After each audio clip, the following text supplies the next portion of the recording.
Hello, hello, j'espère que vous allez bien par la grâce de Dieu, que votre semaine débute bien. Alors aujourd'hui, ça va être une courte vidéo pour vous dire que Jésus vous aime. Voilà. Jésus vous aime et ce qui l'attend de nous, c'est que nous puissions parler de lui, que nous puissions partager la bonne nouvelle autour de nous. Et il ne veut pas que nous puissions garder ce beau trésor qui est Jésus-Christ pour nous seulement ou pour nos familles. Le Seigneur aussi nous demande de nous aimer les uns les autres. Et en gros, ce qu'il explique aussi dans sa parole, là c'est plus qu'une paraphrase, hein, c'est qu'en gros tu n'auras pas de médaille si tu aimes les tiens, si tu aimes tes enfants. Merci, c'est normal, ce sont tes enfants, même les païens le font. Donc nous, notre challenge c'est de pouvoir aimer aussi ceux qui ne nous aiment pas, ceux qui nous agacent, ceux qui nous cherchent, d'aimer nos ennemis. Et ça c'est difficile et il est là le challenge. Le challenge en fait il est à ce niveau-là.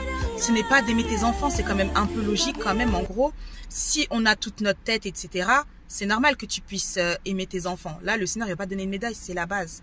Même les païens aussi aiment leurs enfants, ils aiment leurs parents. S'il n'y a pas eu de carence ou de problème, etc. Donc, par rapport à ça, non, on n'aura pas de médaille. Mais en fait, le Seigneur nous observe dans notre manière de nous comporter avec les personnes qui nous entourent. Est-ce qu'on arrive à avoir de la compassion? Si toi, effectivement, quand tu te rends compte que, voilà, cette personne-là, je la connais pas, mais je sais pas pourquoi je sens un peu... non! Demandons à Dieu qu'il puisse nous donner beaucoup d'amour, beaucoup de compassion. Le Seigneur Jésus, lorsqu'il parlait, il parlait de son prochain. Qui est mon prochain? Et là, ça fait partie de l'histoire du bon samaritain. Et on se rend compte en fait que le bon samaritain, c'était lui le prochain. Quelqu'un qui est capable de faire même des sacrifices pour une personne qu'il ne connaît pas. Et donc le Seigneur, c'est ce qu'il attend de nous. Il attend qu'on puisse nous dépasser, qu'on puisse faire la différence. Quand on a des personnes dans la rue qui demandent des pièces, qui demandent l'aumône, excusez-moi, on peut pas tout le temps passer comme les gens qui n'ont pas Christ. Passer devant, passer devant, passer devant. Non, à un moment donné, quand même, arrête-toi.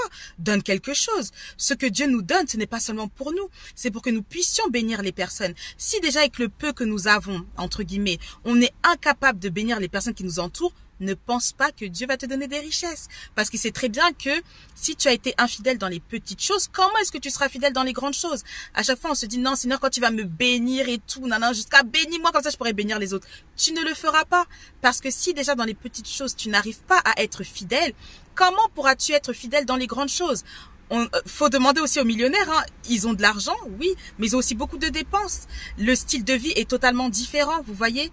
Et donc, en fait, c'est ce que Dieu nous demande, de faire du bien à la veuve, à l'orphelin, de prier les uns pour les autres, de nous exhorter les uns les autres, de nous exhorter, d'échanger des psaumes, d'échanger des cantiques, etc. Donc, avec le trésor que nous avons, ne restons pas comme ça, sans rien faire. Et si on ne sait pas quoi faire, demandons à Dieu, Seigneur, ok, je suis là, je vis telle situation, mais qu'est-ce que moi je peux faire en attendant que tu m'élèves, en attendant que je trouve ce travail ou peu importe. Donc voilà. Donc que Dieu vous bénisse, Jésus vous aime, je vous aime aussi de l'amour de Christ et que Dieu aussi, moi aussi, me donne beaucoup de compassion pour les personnes qui m'entourent. Parce que ça n'est pas facile, mais avec Christ, assurément, nous ferons des exploits. Que Dieu vous garde, que Dieu puisse vous montrer aussi quels sont les projets incroyables qu'il a déposés au fond de votre cœur, les dons, les talents et utilisons-les.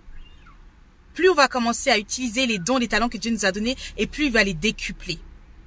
Donc voilà, bonne soirée, que Dieu vous garde et à très vite. Bye!